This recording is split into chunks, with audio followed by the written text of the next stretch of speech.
¿Cómo se dice mariposa en inglés? You say lift or elevator. ¿Seguro? Of course, you see. Both go floor to floor. Para fiestas y posadas.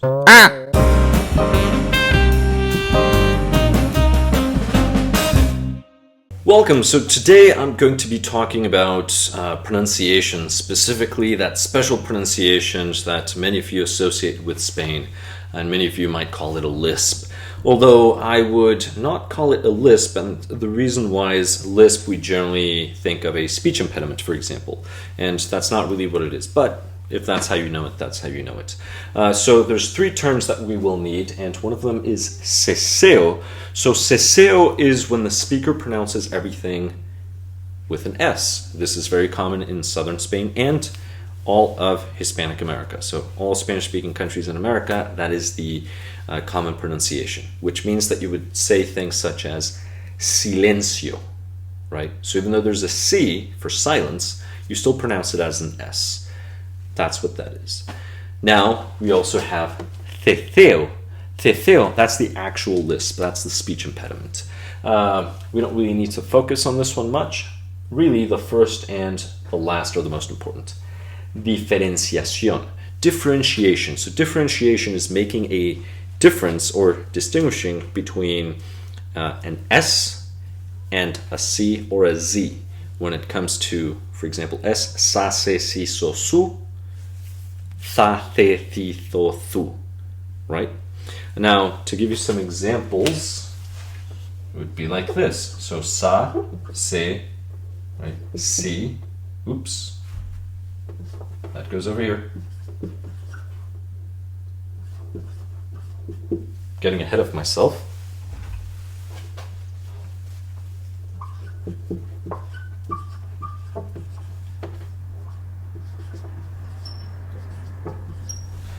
So this would be sa, se, si, so, su, tha, the, thi, tho, thu. So if you do that, that's differentiation. If you pronounce all of these like you would an S, that is Seseo. Well, why the difference? Some of you, if you're watching this video, you've probably heard of this romantic legend about a king who had a lisp. And this king would lisp, so then everybody in the court started lisping, and then eventually everybody in Spain started lisping. And that story is just that, a cute little legend. So that's not true.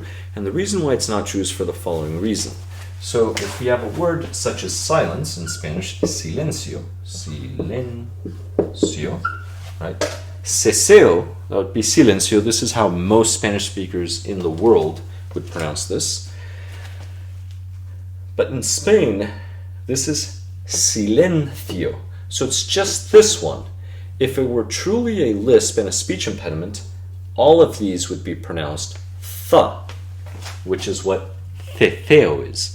So the king would say, for example, las tres lindas rosas, right? Something like that, and that's not the case.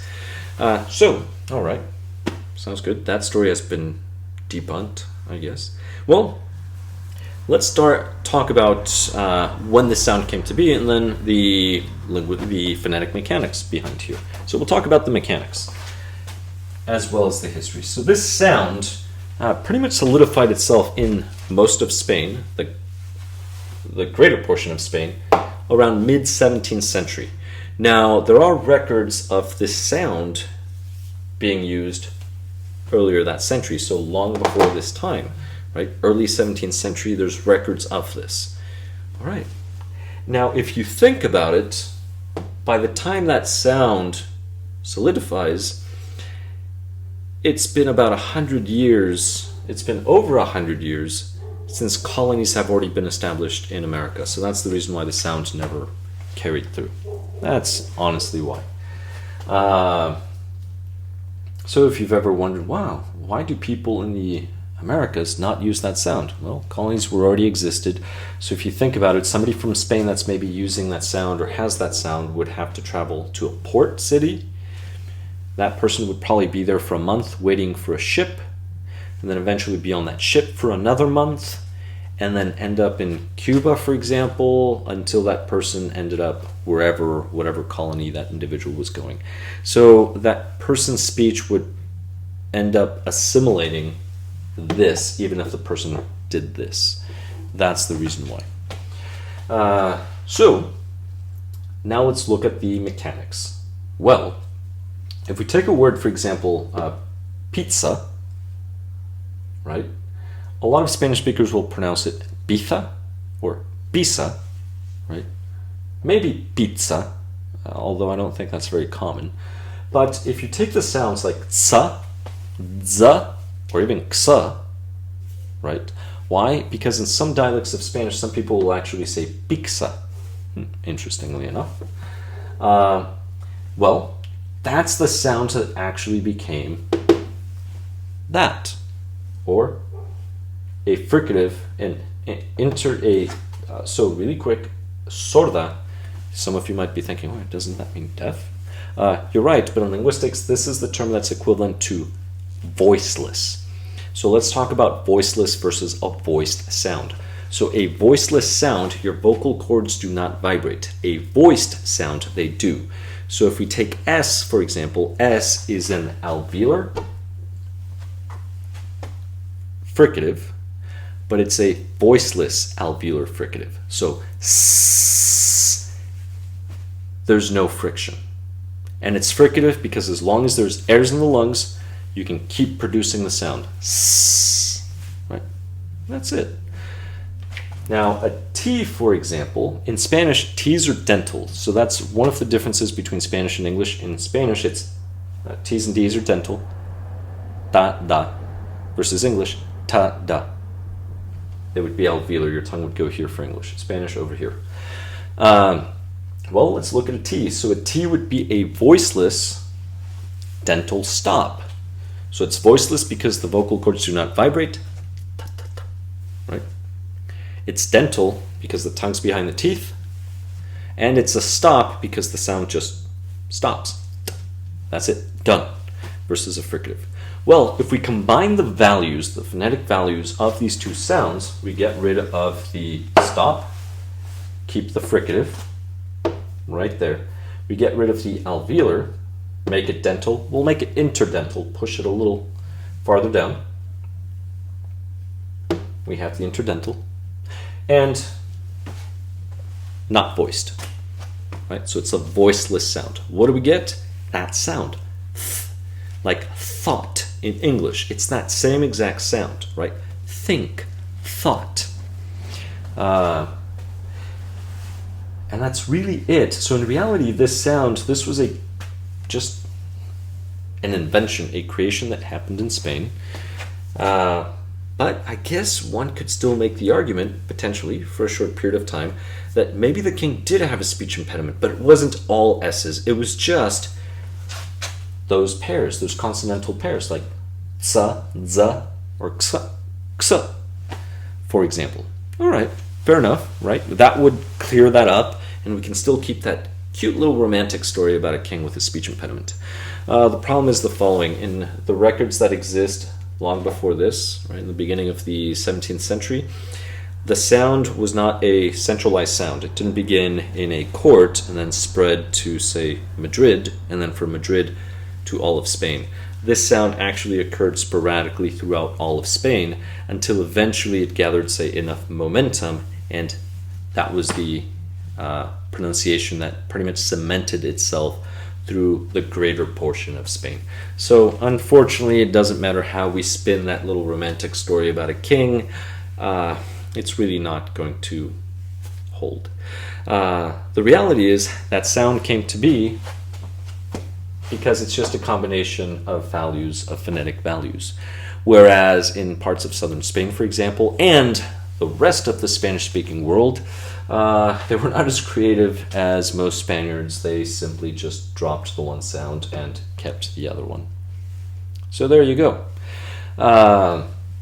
Now, to give you another example, so to illustrate this point even further, we have the following city. So it's Caesar Augusta. This was the name of a city in Spain. The city still exists, a beautiful city, and there's a beautiful city in Mexico too named after that city. If you would consider visiting those cities, I would recommend it. And Caesar Augusta, Caesar, this gave in Spanish César or César. Right? We have those two. Now we also get Kaiser from that. Kaiser. Right? We also get Tsar. Well, now that I mentioned that, this goes away. There we go. So if this goes away, now a quick note, Latin out of tradition, we spell it with all capital letters. Do not spell Spanish or English with all capital letters. You would be yelling. But let's try to be civil.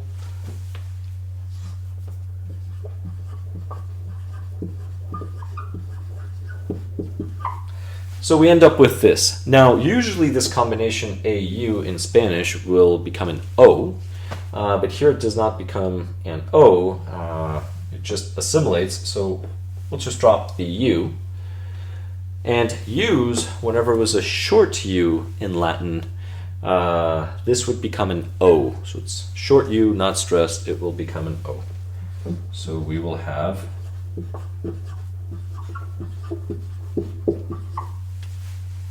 Zaragoza. So Zaragoza, well, let's apply that rule, right? Because we're talking about these sounds, those sounds. Oh, there we go. I think as soon as you pronounce it, most of you put two and two together.